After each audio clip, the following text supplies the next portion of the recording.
नमस्कार दोस्तों, आज से हम एक नई सीरीज शुरू करने वाले हैं जिसमें ट्रेडिंग रिलेटेड बुक्स की चैप्टर वाइज समरी देखने को मिलेगी। यह समरी इतनी डिटेल में होगी कि आपको बुक पढ़ने की जरूरत ही नहीं पड़ेगी।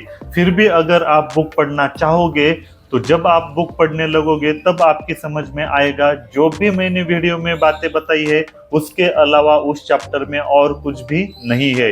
तो इतनी डिटेल में चैप्टर समरी होने वाली है। आप सभी को पता है कि ट्रेडिंग या शेयर मार्केट सीखने के लिए सबसे ज्यादा जरूरी बुक्स पढ़ना होता है, लेकिन हर किसी के पास इतना टाइम नहीं होता। इसलिए कई सारे लोग वीडियोस देखते हैं, लेकिन बहुत सारे वीडियोस में डिटेल में नॉलेज नहीं होता है। इसीलिए शेयर मार्केट के लिए जो सबसे ज्यादा जरूरी चीज है वही हम मिस करते हैं। इसीलिए मैंने डिसाइड किया है कि मैं चैप्टर वाइज समरी बनाऊंगा और ये समरी बहुत ज्यादा डिटेल में होगी।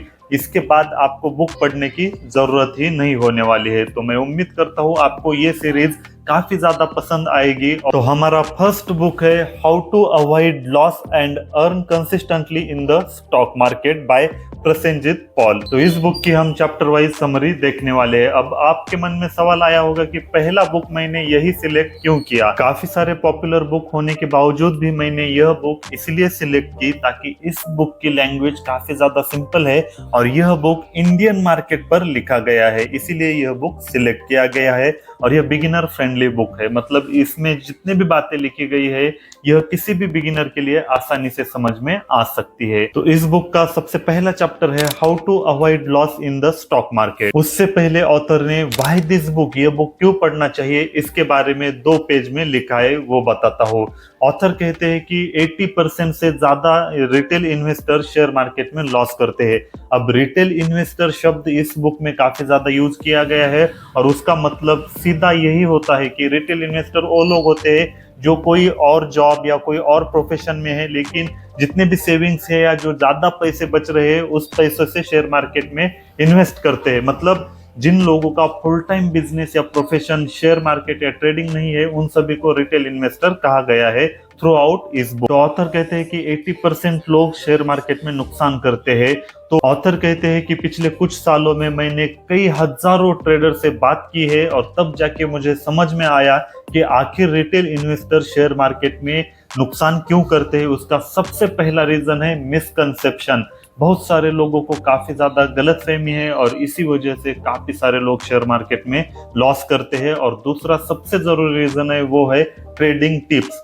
जितने भी नए लोग शेयर मार्केट में आते हैं वो अक्सर वो ट्रेडिंग टिप्स पर काफी ज्यादा डिपेंड कर, टीवी पर कोई बात सुन ली या किसी वेबसाइट पर कोई बात देख ली या फिर किसी फ्रेंड ने या रिलेटिव्स ने कहा कि इस कंपनी में पैसे लगाओ, ऐसी टिप्स लेकर वह शेयर मार्केट में इन्वेस्ट करते हैं और इसीलिए उनका काफी ज्यादा नुकसान हो जाता है। तो ऑथर के मन में एक विचार आया कि अगर ये सारे रीजंस में आम आदमी को समझाऊंगा तो उनका लॉस नहीं होगा और ये बुक लिखने का उनका मकसद यही है। ऑथर कहते हैं कि शेयर मार्केट में कैपिटल प्रोटेक्शन सबसे जरूरी होता है। आपने जो मेहनत से पैसा कमाया है उसे ऐसे ही नहीं खोना चाहिए। शेयर मार्केट में पैसे कमाने से ज्यादा जरूरी है कैपिटल प्रोटेक्शन। आपने जितना भी पैसा लाया है उससे प्रोटेक्ट करना सबसे जरूरी होता है। जब आप प्रोटेक्ट करना सीखोगे तो धीरे धीरे उससे पैसा कमाना भी आप तो सीख ही जाओगे। ऑथर के हिसाब से वेल्थ क्रिएशन का एक ही फॉर्मूला है अच्छे बिजनेस में पैसे लगाना और अप्रोप्रिएट टाइम तक होल्ड करना।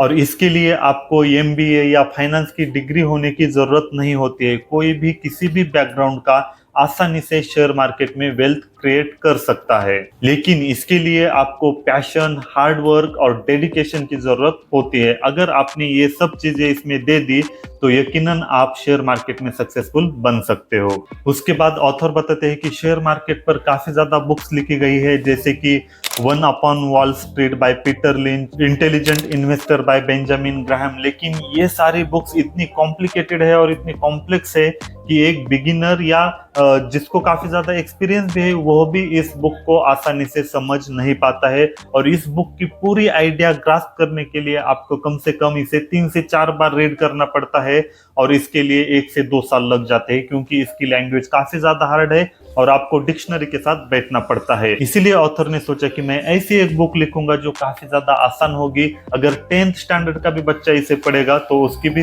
पूरी बात समझ में आ जाएगी। तो इस हिसाब से ऑथर ने यह बुक लिखी है। क्योंकि आपने भी कई बार सुना होगा कि शेयर मार्केट बहुत ज्यादा कॉम्प्लिकेटेड होता है, बहुत ज्यादा कॉम्प्लेक्स होता है, इसीलिए कई सारे लोग शेयर मार्केट के बारे में सोचते ही नहीं है। और ऑथर का इस बुक को लिखने का यही मकसद है। तो ऑथर इस बुक का मकसद ऐसा बताते हैं कि यह काफी ज्यादा सिंपल है, इंडियन मार्केट पर लिखा गया है, बाकी के जितने भी बुक्स है वह इंडियन मार्केट पर नहीं है।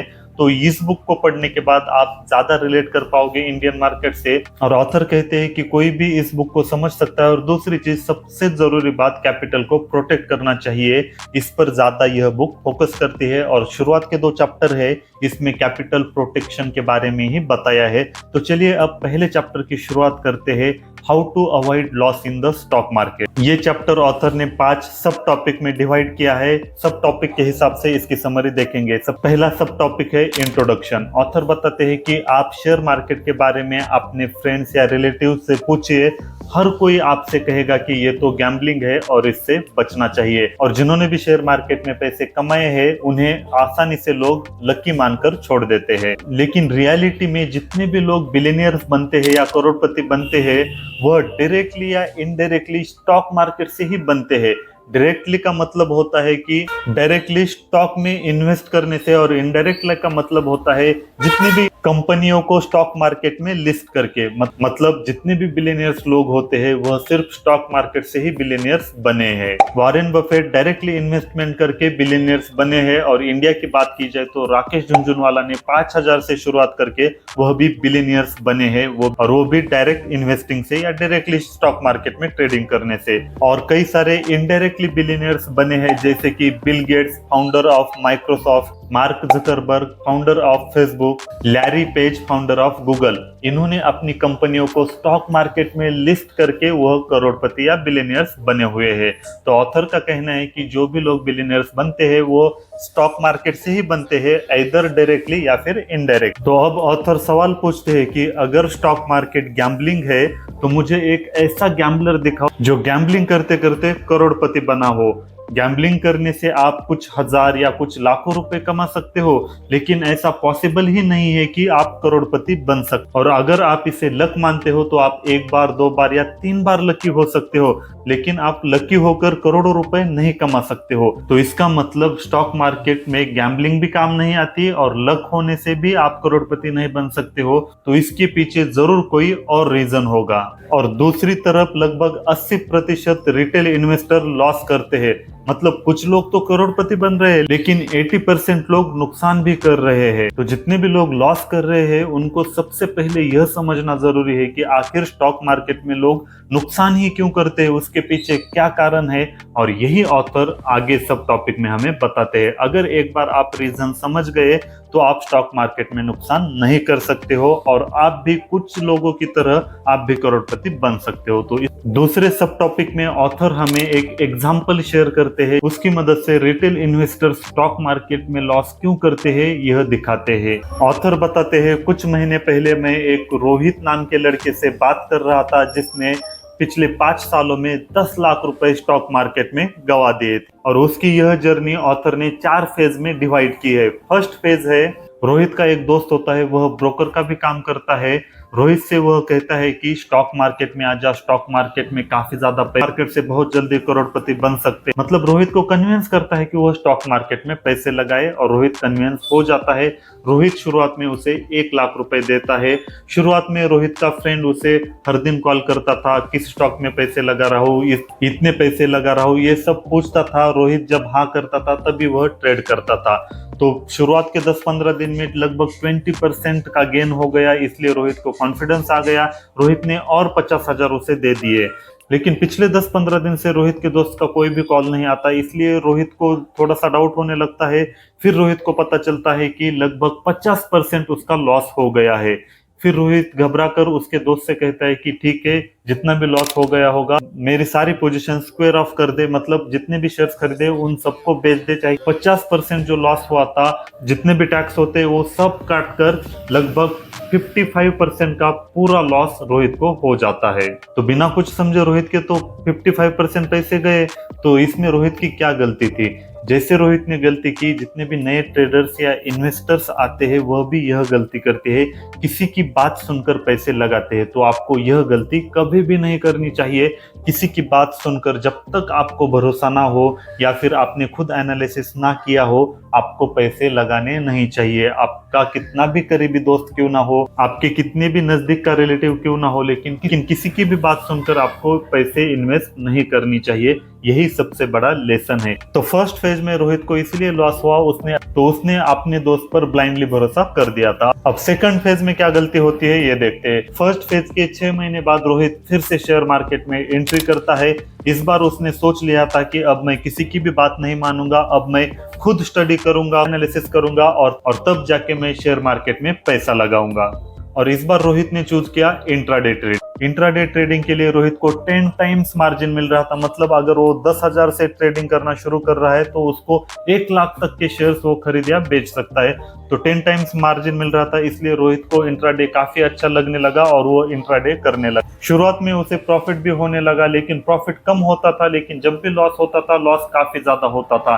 कई बार तो रोहित को यह भी महसूस हुआ कि 10 में से 5-6 बार वो प्रॉफिट कर रहा है, लेकिन प्रॉफिट बहुत ही कम होता है। और जब वो लॉस करता है तो लॉस काफी ज्यादा होता है। जब वो 3-4 महीने बाद पूरा कैलकुलेट करने लगता है तो उसकी समझ में आता है कि काफी ज्यादा प्रॉफिट होने के बावजूद भी उसका पोर्टफोलियो 20% माइनस दिखा रहा था। मतलब उसने 20% लॉस किया था। रोहित ने यह भी एनालाइज किया कि वह हमेशा स्टॉप लॉस और टारगेट भी लगाता था। एग्जांपल के लिए रिलायंस का शेयर 800 पे है, 810 पे उसे बेचना है, मतलब 810 पे टारगेट लगा दिया है, 10 रुपए का प्रॉफिट हो गया। लेकिन जब वो स्टॉप लॉस 10 रुपए का लगाता था 790 रुपए पे, लेकिन स्टॉक इतना बैडली क्रैश हो जाता था कि 790 रुपए को टच किए बिना ही स्टॉक डायरेक्टली 780 रुपए पे जाता था। इसलिए उसे लॉस 20 रुपए का हो जाता था। कई बार उसे इस तरह से काफी ज्यादा लॉस हो गया था। तो सेकंड फेज में वेयर वाज ही रॉन्ग? वो शुरुआत में ही रॉन्ग था, क्योंकि उसने इंट्राडे चूज किया था।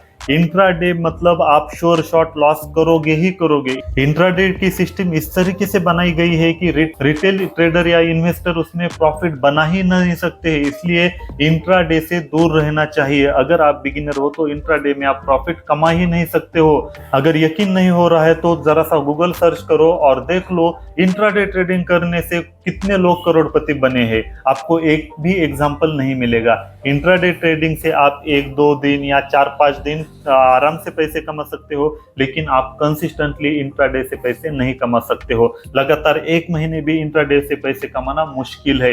इंट्राडे करके कोई भी आज तक करोड़पति नहीं बना है। इंट्राडे से दूर रहना चाहिए।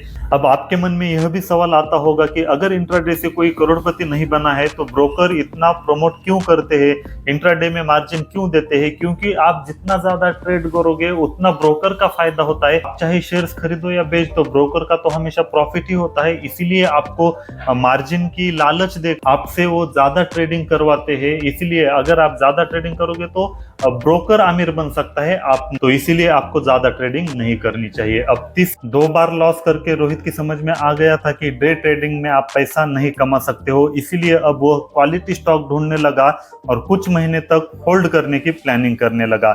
ऐसा करके पिछले 8 महीनों में उसने 20% गेन भी कर लिया था। धीरे धीरे सब कुछ सही चल रहा था, उसको प्रॉफिट भी हो रहा था। लेकिन उसी बीच रोहित को एक बात पता चली कि शेयर्स के अगेंस्ट लोन भी मिल सकता है, वो भी 12% के अराउंड, और वो तो स्टॉक मार्केट से 20% के अराउंड कमा रहा था। इसलिए उसने सोचा कि यह तो काफी ज्यादा बेहतरीन डील है, इसलिए उसने शेयर्स के अगेंस्ट लोन ले लिया। जब उसने लोन लिया तब बुल मार्केट चल रहा था, स्टॉक हर दिन ऊपर ही जा रहे थे, और जैसे ही स्टॉक्स ऊपर जा रहे थे तो बैंक्स उसे और भी लोन ऑफर कर रहे थे। मतलब आपके पास जितने की होल्डिंग्स है, जितने के शेयर्स है, उस वैल्यू के 80% बैंक लोन दे सकती है। और जैसे जैसे शेयर्स की प्राइस बढ़ती है तो बैंक और भी लोन ऑफर कर सकती है। तो जब रोहित ने लोन लिया तो बुल मार्केट चल रहा था, बैंक और ज्यादा लोन ऑफर कर रही थी और रोहित इसी में फंस गया।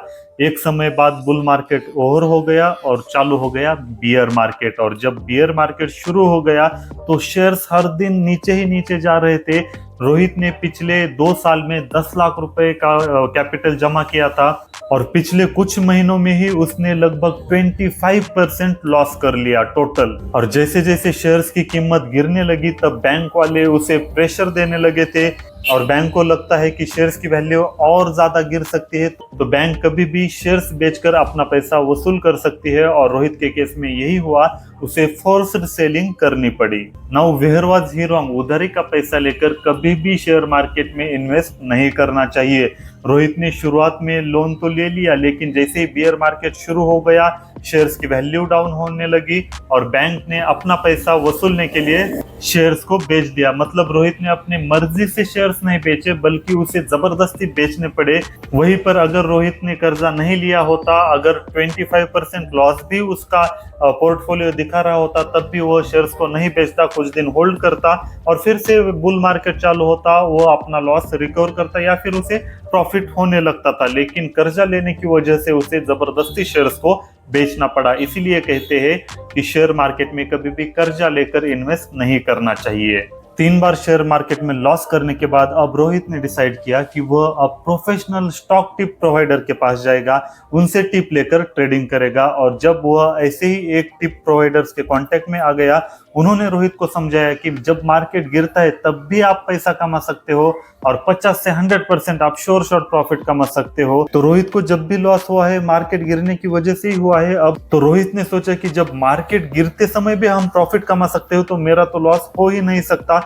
तो उसे काफी ज्यादा भरोसा उस पर होने लगा। लेकिन और उन्होंने जैसा ऑफर किया था कि 100% एक्यूरेसी होती है और करीब करीब 1 महीने में पैसा डबल हो जाएगा। मतलब F&O की ही बात चल रही है, क्योंकि F&O में ही 1 महीने में पैसा डबल हो सकता है। और ओवरऑल 2 ही कॉल में रोहित ने करीब करीब 90% लॉस कर लिया था। तो where was he wrong? F&O कभी भी नहीं करनी चाहिए। F&O करोगे तो आप 100% लॉस ही करोगे। F&O रिटेल इन्वेस्टर्स के लिए बना ही नहीं है। F&O में वो प्रॉफिट कर सकते हैं जो इंस्टीट्यूशनल ट्रेडर्स होते हैं या हेज फंड मैनेजर होते हैं, वही प्रॉफिट कमा सकते हैं। रिटेल इन्वेस्ट F&O में पैसा कमा ही नहीं सकते, इसलिए आपको हमेशा F&O से दूर ही रहना चाहिए। तो ये एक एग्जांपल से ऑथर ने हमें 4 रीजंस बताए हैं कि किस वजह से रिटेल इन्वेस्टर्स का लॉस हो सकता है। सबसे पहला रीजन है किसी पर भी ब्लाइंडली भरोसा नहीं करना चाहिए। दूसरा रीजन है इंट्राडे ट्रेडिंग करनी नहीं चाहिए। तीसरा रीजन है कर्जा लेकर ट्रेडिंग या इन्वेस्टिंग नहीं करनी चाहिए। और चौथा रीजन है F&O से हमेशा दूर ही रहना चाहिए। अब सब टॉपिक 3 शुरू होता है, जिसका नाम है sure short way to lose money in the stock market. Author कहते हैं कि रिटेल इन्वेस्टर्स कभी भी ट्रेडिंग में पैसा कमा ही नहीं सकते हैं, क्योंकि शॉर्ट टर्म ट्रेडिंग या इंट्राडे या F&O रिटेल इन्वेस्टर्स के लिए बना ही नहीं है। ये काम इंस्टीट्यूशनल ट्रेडर या फिर हेज फंड मैनेजर्स का होता है। इसलिए रिटेल इन्वेस्टर्स को कभी भी शॉर्ट टर्म ट्रेडिंग में नहीं पड़ना चाहिए। अगर रिटेल इन्वेस्टर्स कभी प्रॉफिटेबल हुआ भी तो प्रॉफिट कम होता है और लॉस बहुत ज्यादा होता है। एक ही लॉस आपका सारा प्रॉफिट खा जाता है, इसलिए ट्रेडिंग नहीं करनी चाहिए। तो सबसे पहला रास्ता है श्योर शॉर्ट लॉस करने का, वो है you don't have enough expertise and time. आपके पास ज्यादा एक्सपर्टीज और टाइम नहीं होता है, क्योंकि आपका मेन बिजनेस या मेन प्रोफेशन कोई और होता है और आप खाली समय में इन्वेस्टिंग करते हो, तो आपके पास ज्यादा टाइम नहीं होता या फिर उतना नॉलेज नहीं होता, एक्सपीरियंस नहीं होता या फिर डिसिप्लिन भी नहीं होता।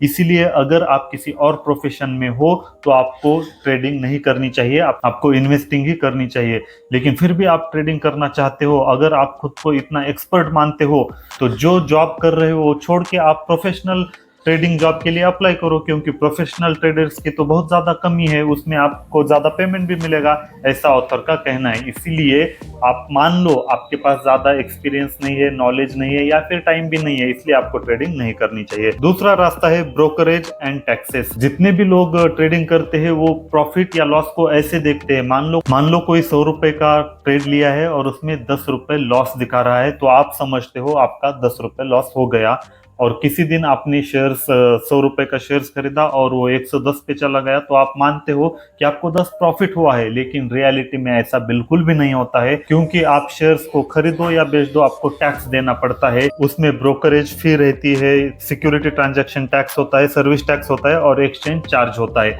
तो एग्जाम्पल के लिए ऑथर हमें समझाने के लिए एक एग्जाम्पल देते हैं, जो एग्जाम्पल कुछ इस तरीके से। मान लो कोई एक शेयर्स है, आपने वो शेयर्स को 100 रुपए में खरीदा, मैं एग्जाम्पल का स्क्रीनशॉट लगा रहा हूँ। 100 रुपए में खरीदा और 110 में बेच दिया, टोटल प्रॉफिट 10 रुपए हो गया। लेकिन आपको brokerage, security transaction tax, service tax, exchange charge सारा मिला के 1 रुपए कंसिडर किया है। मतलब आपको समझाने के लिए ऑथर ने पूरे जितने भी टैक्स लगने वाले हैं उनको राउंड फिगर 1 रुपए कंसिडर किया है। तो खरीदते समय 1 रुपए दिया, बेचते समय 1 रुपए दिया, यानी टोटल 2 रुपए आपने दिए टैक्स में। और जब आप प्रॉफिट करते हो तो उसमें टैक्स भी लगता है, short term capital gain tax India में 50% लगता है, तो वो 1.5 रुपए गया। मतलब नेट गेन आपको कितना हुआ, 10 माइनस 2 माइनस 1.5 इजिकल टू 6.5। मतलब आप जब 10 रुपए का प्रॉफिट कमाते हो तो एक्चुअल आपका प्रॉफिट होता है 6.5। और आप जब आप लॉस करते हो तो वो भी देखिए, आपने 100 रुपए में खरीदा, 90 में बेच दिया, 10 का लॉस हो गया। लेकिन यहाँ पर एक और बात आती है, लेकिन सिर्फ 10 का लॉस नहीं हुआ, क्योंकि इसमें टैक्स तो कटना ही है। आप चाहे प्रॉफिट में हो या लॉस में हो, आपको तो टैक्स देना ही पड़ेगा, तो 2 रुपए टैक्स गए, नेट लॉस आपका 12 रुपए हो गया। मतलब जब आप 10 रुपए का प्रॉफिट करते हो तो आपका एक्चुअल प्रॉफिट 6.5 रुपए है, और जब आप 10 रुपए का लॉस करते हो तो आपका एक्चुअल लॉस 12 रुपए होता है। तो इस हिसाब से देखा जाए तो ये ट्रेडिंग इस तरह से बनाई गई है कि रिटेल इन्वेस्टर्स का प्रॉफिटेबल होना नेक्स्ट टू इम्पॉसिबल है, इसलिए आपको कभी भी ट्रेडिंग नहीं करनी चाहिए, ऐसा ऑथर कहते हैं। और आपने इस एग्जांपल से यह भी देखा होगा कि आपको चाहे प्रॉफिट हो या लॉस हो, ब्रोकर आपका हमेशा प्रॉफिट में रहता है। इसलिए ब्रोकर हमेशा चाहता है कि आप ज्यादा ट्रेडिंग करो, क्योंकि अगर आप ज्यादा ट्रेडिंग करोगे तो उनका ब्रोकरेज चार्ज मिलने वाला है। अगर आप ज्यादा ट्रेडिंग करते हो तो ब्रोकर चार्ज जाएगा, सर्विस टैक्स जाएगा, गवर्नमेंट को भी टैक्स जाता है, कैपिटल गेन टैक्स। इसीलिए ट्रेडिंग करने से आपको छोड़ के सारे लोग करोड़पति बन सकते हैं, लेकिन आप नहीं। इसीलिए ट्रेडिंग नहीं करनी चाहिए, ये बेस्ट एग्जाम्पल है। अगला पॉइंट है फ्री ट्रेडिंग टिप्स। अब काफी सारे लोग ये 2 मिस्टेक करने के बाद फ्री ट्रेडिंग टिप्स लेकर भी नुकसान कर लेते हैं। आपको कहीं पर भी फ्री ट्रेडिंग टिप्स मिल जाते हैं, कोई ऐप होगा, कोई वेबसाइट होगा, कई जगह पर आपको फ्री ट्रेडिंग टिप्स मिलती है। लेकिन इसका मोटिव आपको करोड़पति बनाना नहीं होता है, बल्कि खुद के लिए कमाना होता है। मान लो कोई अगर आपको यह कहता है कि 90% एक्यूरेसी है या 1 महीने में आप पैसा डबल करते हो, तो जो आदमी यह बोल रहा है उसको टिप्स देने की फिर क्या जरूरत है? वो खुद अपने पैसे लगाकर क्यों करोड़पति नहीं बन रहा है? मान लो अगर वो महीने में पैसे डबल कर सकता है, तो 10 लाख का कर्जा लिया बैंक से और 1 महीने में डबल पैसे हो गए, बैंक का कर्जा भी दे दिया, उसके पास 10 लाख बचे। ऐसे करके वो 2-3 सालों में करोड़पति बन जाएगा। लेकिन क्यों नहीं करता? क्योंकि एक्चुअल में कोई ऐसी स्ट्रेटजी नहीं होती है जो 90% से ज्यादा वर्क करती है। तो फ्री टिप्स का मोटिव क्या होता है? मोटिव नंबर 1, उसके पास 2 ग्रुप्स होते हैं, एक फ्री टिप्स वाला जो आपने ज्वाइन किया है और एक पेड टिप्स वाला। वो क्या करता है, सबसे पहले पेड टिप्स में जो जितने भी लोग ज्वाइन हैं उनको एक सिग्नल देता है। मान लो रिलायंस का शेयर है, अभी तुम बाय करो, और एक टारगेट देता है। और जब पेड ग्रुप ने बाय किया होता है उसके बाद वो फ्री ग्रुप वालों को बोलता है अब तुम बाय करो। जब फ्री टिप्स वाले बाय करने लगते हैं तो शेयर्स की प्राइस बढ़ने लगती है और टारगेट हिट हो जाता है। टारगेट हिट हो जाने के बाद वह आदमी सबसे पहले पेड टिप्स वाले को कहता है एग्जिट करो, टारगेट हिट हो गया है। और जब वो एग्जिट करने लगते हैं तो स्टॉक प्राइस गिरने लगती है और फ्री टिप्स वाले वहां पे अटक जाते हैं, क्योंकि अब वो फंस चुके हैं, वो बाहर नहीं निकल रहे, क्योंकि उनका लॉस हो गया है। ऊपर जाने के चक्कर में वो वैसे ही बैठे हैं। तो जो भी फ्री टिप्स देते हैं उनके हमेशा 2 ग्रुप होते हैं, एक पेड वाला, एक फ्री वाला। पेड वाले को प्रॉफिट करने के लिए फ्री का इस्तेमाल वो कर लेते, यह एक मकसद होता है। और दूसरा मकसद क्या होता है, उन्होंने खुद ने किसी स्टॉक में इतना पैसा लगाया होता है और वह खुद लॉस में होते हैं।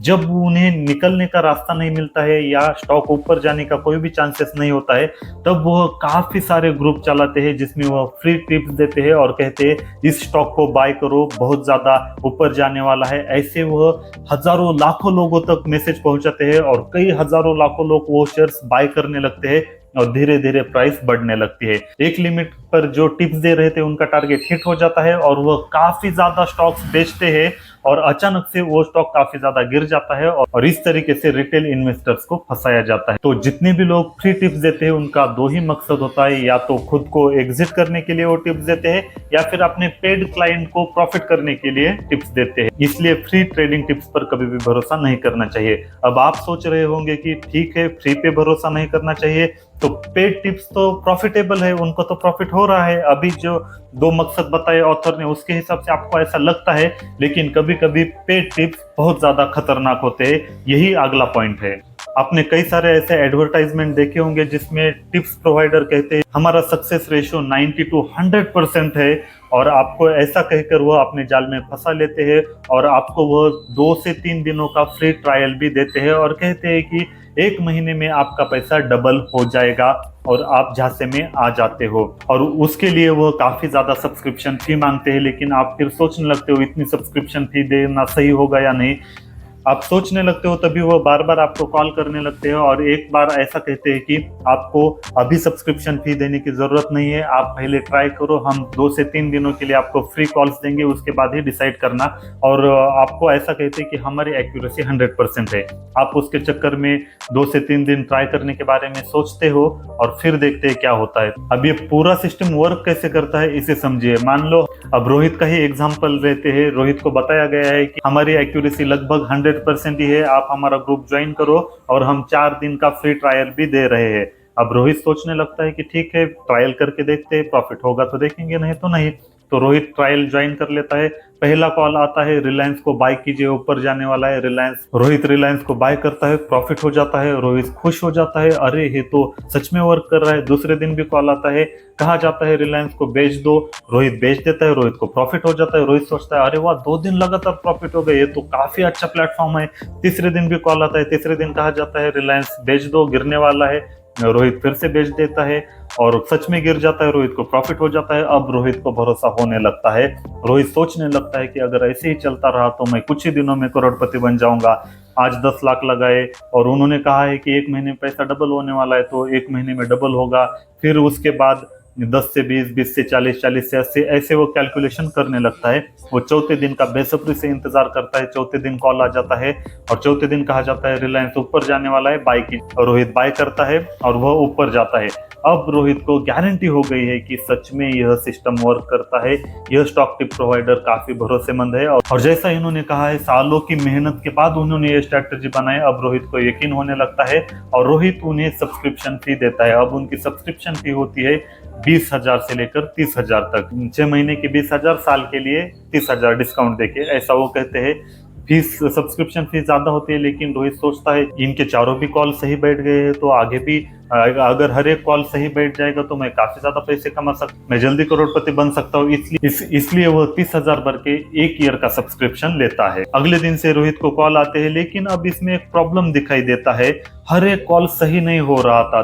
10 में से 4 से 5 ही कॉल सही हो रहे थे, बाकी के लॉस में जा रहे थे और लॉस बहुत ज्यादा हो रहा था। अब रोहित को फ्रस्ट्रेशन होने लगा और रोहित को समझ में आ गया कि यह फंस गया है, किसी ट्रैप में अटक गया है। अब आप भी सोच रहे होंगे कि शुरुआत में चारों ही कॉल सही कैसे दिए थे उन्होंने, तो यह सिस्टम कैसे वर्क करता है यह सबसे पहले आपको समझना पड़ेगा। जो पेड टिप्स ग्रुप चला रहे होते हैं वह काफी लार्ज स्केल में ऐड चलाते हैं और एक ही ग्रुप में वो कम से कम 5 से 10,000 लोग ऐड करते हैं। मान लो एक ग्रुप में उन्होंने 5,000 लोग ऐड किए और रोहित भी उनमें से एक था। मान लो एक ग्रुप में 5,000 लोग ऐड किए। अब 5,000 लोग 2 ग्रुप में डिवाइड किए जाते हैं। ग्रुप ए में 2,500, ग्रुप बी में 2,500। ग्रुप ए को कहा जाता है बाय करने को, ग्रुप बी को कहा जाता है सेल करने को। अब पहले दिन बाय करने वाले को प्रॉफिट हो गया है, मतलब बी ग्रुप को लॉस हो गया। उसके बाद वो बी ग्रुप वालों के कभी कॉल नहीं उठाते और उनका ग्रुप डिलीट कर जाते हैं। अब 2,500 लोगों को प्रॉफिट हो गया है, उनको तो भरोसा हो गया है। अब दूसरे दिन के लिए उस 2,500 को 2 ग्रुप में डिवाइड किया जाता है। फिर से एक ग्रुप को प्रॉफिट हो जाता है, फिर से एक ग्रुप को लॉस। जिस ग्रुप को लॉस हो जाता है उस ग्रुप को डिलीट करते हैं, जिनको प्रॉफिट हुआ है वही ग्रुप कंटिन्यू करते हैं। और ऐसे करके चौथे दिन आखिरी तक उड़ते हैं 312 लोग, जिनको चारों ही दिन प्रॉफिट हो गया है और उनमें से एक था रोहित। अब रोहित को गारंटी हो गई होती है कि इसमें तो लॉस हो ही नहीं सकता। मान लो आधे ही लोगों ने सब्सक्रिप्शन लिया, सिर्फ 150 लोगों ने, वो भी 6 महीने का ही सब्सक्रिप्शन लिया, तो उसकी लगभग कीमत हो जाती है 30 लाख रुपए। देखो अब 4-5 दिनों में 30 लाख कमाना आसान बात थोड़ी है। तो आपका पैसा तो जाता ही है ट्रेडिंग या इन्वेस्टिंग में, लेकिन आपका सब्सक्रिप्शन फीस भी चला जाता है। और जो स्टॉक टिप प्रोवाइड कर रहा था वो 4-5 दिनों में 30 लाख कमा देता है। और जब आपको लॉस होने लगता है वो आपका भी ग्रुप डिलीट करता है और फिर आपका कॉल कभी नहीं उठाता। तो इस तरीके से पेड टिप ग्रुप काम करते हैं। अब अगला पॉइंट है, ऐसे किसी शॉर्टकट ट्रेडिंग टिप्स वाले के कांटेक्ट में अगर आप आ जाओगे तो आप क्या करोगे, या फिर आपको भी कॉल आएगा।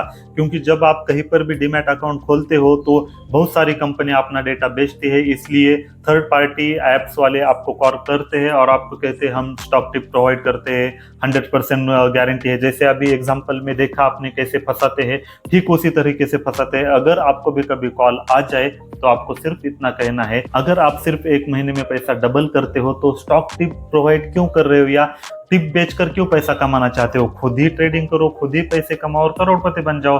टिप्स प्रोवाइड करने की जरूरत ही क्या है? जब आप ऐसा जवाब दोगे उसके बाद वो आपको कभी कॉल नहीं करेगा। फिर भी कॉल करता है तो सीधा कॉल कट कर दीजिए, उनको ज्यादा एंटरटेन करने की जरूरत नहीं होती है। तो ये कुछ श्योर शॉर्ट वेज है जिसमें आप पैसा कमा ही नहीं सकते हो, जिसमें आपका श्योर शॉट होता है, आप पैसा लूज करते हो। उसके बाद 4 नंबर का टॉपिक है dangerous trap to be avoided. मतलब ऐसे कुछ ट्रैप्स होते हैं जिन्हें आपको अवॉइड करना चाहिए, जिसमें पहला ट्रैप होता है temptation from friends, office colleagues और नेबर्स। आपने कई जगह देखा होगा कि आपका फ्रेंड ही बोल रहा है मैंने तो 10,000 कमाए है, शेयर मार्केट में बहुत पैसा बनता है, तू भी पैसे लगा, तू भी पैसे कमाएगा। लेकिन वह आपको कभी भी यह नहीं बताता है कि उसने 10,000 कई बार गंवा भी दिए हैं। क्योंकि अक्सर लोगों की मेंटेलिटी ऐसी रहती है, हमारी जितनी भी अचीवमेंट होती है वही हम लोगों को बताते हैं, जितने हमारे लॉस होते हैं वह हम कभी भी लोगों को नहीं दिखाते। इसलिए आपका कोई फ्रेंड्स रिलेटिव आपको बार बार परेशान कर रहा है स्टॉक मार्केट में आजा, बहुत ज्यादा पैसा है, तो उस ट्रैप में आपको नहीं फंस। उसके बाद है टेम्पटेशन फ्रॉम ब्रोकर। कई बार ब्रोकर आपको प्रमोट करता है कि ट्रेडिंग कीजिए, आपके अकाउंट में 20,000 पड़े हैं, अगर आप इंट्राडे करोगे तो आप 1 लाख से ट्रेडिंग कर सकते हो, हम 5 टाइम्स मार्जिन देने को तैयार है, 2 से 3 दिनों में आप कुछ खर्च करने के लिए पैसे कमा सकते हो, ऐसे वो कह सकते हैं। लेकिन आपको उनके टेम्पटेशन में नहीं आना है, क्योंकि आपने अभी तक देखा जब आप ट्रेडिंग करोगे तभी ब्रोकर पैसा कमाता है, अगर आप ट्रेडिंग नहीं करोगे तो वो पैसे नहीं कमा सकते। इसलिए ब्रोकर हमेशा चाहता है कि आप ज्यादा से ज्यादा ट्रेडिंग करो। उसके बाद है temptation from so called analyst. जब बुल मार्केट होता है तो आप ब्लाइंडली कोई भी स्टॉक खरीदो, वो ऊपर ही जाता है और आपको प्रॉफिट होता है। और तब कई सारे लोगों को ऐसे लगता है मैं तो भगवान बन गया हूँ, मुझे तो स्टॉक मार्केट में सब कुछ पता है, मैं हर एक स्टॉक में प्रॉफिट कमा रहा हूँ। और जब बियर मार्केट शुरू हो जाता है तो वही लोग कई बार ऐसा भी कहते हैं कि भाई स्टॉक मार्केट में मत पैसे लगा, स्टॉक मार्केट तो गैम्बल है, स्टॉक मार्केट में हमेशा नुकसान ही होता है। तो आपको ऐसे ही लोगों से सावधान रहना चाहिए। और बियर मार्केट ही ऐसी चीज है जो एक सक्सेसफुल और अनसक्सेसफुल स्टॉक ट्रेडर या इन्वेस्टर को डिफरेंशिएट करती है। जो बियर मार्केट में भी पैसे कमाना जानता है या प्रोटेक्ट करना जानता है या फिर अपने होल्डिंग्स पर भरोसा करता है, वही सक्सेसफुल इन्वेस्टर या ट्रेडर बन सकता है। और अगला पॉइंट है ओवर कॉन्फिडेंस। कभी भी आपको ओवर कॉन्फिडेंस में नहीं आना चाहिए। जब बुल मार्केट होता है, कई बार बुल मार्केट 1 से 2 सालों के लिए भी चलता है, उस वक्त आप किसी भी स्टॉक में पैसा कमा सकते हो, 20-20% रिटर्न निकाल सकते हो। आपको उस समय ऐसे लगता है अरे मुझे तो स्टॉक मार्केट का सब कुछ पता चल रहा है, किसी भी स्टॉक में पैसे लगाओ तो मैं प्रॉफिट कमा रहा हूँ। लेकिन जब उसके बाद बियर मार्केट शुरू हो जाता है तो आपका बहुत ज्यादा पैसा जा सकता है। इसलिए ओवर कॉन्फिडेंस में आकर कभी भी ज्यादा पैसे नहीं लगाने हैं। अगर आपको सक्सेसफुल शेयर मार्केट इन्वेस्टर या ट्रेडर बनना है तो आपको मार्केट के हर एक कंडीशन में पैसे कमाना आना चाहिए, या फिर कम से कम आपका कैपिटल प्रोटेक्ट करना चाहिए, तभी आप सक्सेसफुल ट्रेडर या इन्वेस्टर बन सकते। अब इस चैप्टर का आखिरी पॉइंट है only way to earn consistency from stock market. अब फाइनल टॉपिक में ऑथर बताते हैं कि स्टॉक मार्केट में पैसा कमाने का सिर्फ एक ही रास्ता है और वो है ग्रेट बिजनेस को फाइंड करना, मतलब अच्छी कंपनी को फाइंड करना और उसमें पैसे लगाना काफी लंबे समय तक। अगर आप ऐसा करोगे तभी आप पैसा कमा सकते हो। इसके अलावा स्टॉक मार्केट में पैसे कमाने का दूसरा कोई भी रास्ता होता ही नहीं है। वॉरेन बफेट करोड़पति बन गए हैं, वो भी सिर्फ एन्युअली 22 रिटर्न पाकर। मतलब वॉरेन बफेट ने बहुत ज्यादा रिटर्न नहीं कमाए, सिर्फ 22% हर साल कमाए हैं और 50 साल यह करने से वह करोड़पति बन गए हैं। और इसके उल्टा जो भी लोग ट्रेडिंग या शॉर्ट टर्म ट्रेडिंग करते हैं उनमें से कोई भी करोड़पति नहीं बना है। तो इस बात से आप समझ सकते हो कि शॉर्ट टर्म ट्रेडिंग, इंट्राडे या F&O या किसी के कहने से आप स्टॉक मार्केट में करोड़पति नहीं बन सकते हैं। अगर आपको पैसा कमाना है तो अच्छी कंपनियों में लंबे समय तक पैसा इन्वेस्ट करना होगा, तभी जाके आप करोड़पति बन सकते हो। यही एक रास्ता है शेयर मार्केट में पैसा कमाने का, ऐसा ऑथर का कहना है। अब आपके मन में सवाल आया होगा कि हाई क्वालिटी बिजनेस क्या होता है, हाई क्वालिटी शेयर्स कैसे ढूंढे, क्वालिटी बिजनेस को कैसे एनालिसिस करे, होल्डिंग पीरियड कितना होना चाहिए, when to buy when to sell, shares कब खरीदने चाहिए कब बेचने चाहिए। इन सारे सवालों के जवाब आपको आने वाले चैप्टर्स में मिलने वाले हैं। उससे पहले इक्विटी इन्वेस्टमेंट करते समय आपको रिस्क कितनी झेलनी पड़ेगी या फिर रिस्क कितनी होती है, उसके बारे में बात करने की जरूरत है। तो ऑथर का कहना है अगले चैप्टर में हम इक्विटी इन्वेस्टमेंट में रिस्क कितनी होती है इसके बारे में बात होने वाली है। तो आई होप आपको ये वीडियो काफी पसंद आया होगा, और मैंने जैसा शुरुआत में कहा था, ये वीडियो देखने के बाद बुक में कोई भी चीज आपको नई नहीं मिलेगी। काफी डिटेल में समरीज बना रहा हूँ। ये वीडियो देखने के बाद आपको बुक पढ़ने की जरूरत नहीं है। अगर आप बुक पढ़ भी लोगे तो कुछ भी नया नहीं मिलेगा। इसलिए अगर आपको बुक को पूरी तरीके से समझना है तो एक एक वीडियो को 2 से 3 बार देखिए, तभी आपको पूरी आइडिया या पूरा कॉन्सेप्ट समझ में आएगा। तो आपको यह वीडियो पसंद आया या नहीं कमेंट में जरूर बताना। तो इस वीडियो को ज्यादा से ज्यादा शेयर कीजिए, जो भी लोग शेयर मार्केट सीख रहे हैं उनके पास शेयर कीजिए।